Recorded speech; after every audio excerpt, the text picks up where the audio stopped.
Welcome to just meditate Jesus. మొదటి కొరింథీ 9:24-25. పందెపు రంగమందు పరిగెత్తు వారందరూ పరిగెత్తుదురు గాని ఒక్కడే బహుమానం పొందురని మీకు తెలియదా? అటువలే మీరు బహుమానము పొందునట్లుగా పరిగెత్తురంటూ అపోస్తలుడైన పౌలు ఆనాటి కొరింథీ సంఘానికి, నేటి సార్వత్రిక సంఘానికి గొప్ప హితోపదేశం తెలియజేస్తూ ఉన్నారు.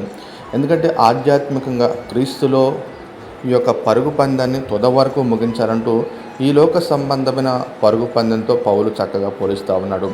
ఈ లోక సంబంధమైన పరుగు పందాల్లో పాల్గొనే వారికి మొదటి, రెండవ, మూడవ బహుమానాలు వస్తుంటాయి. ఇవి క్షయమైపోయే కిరీటాలు.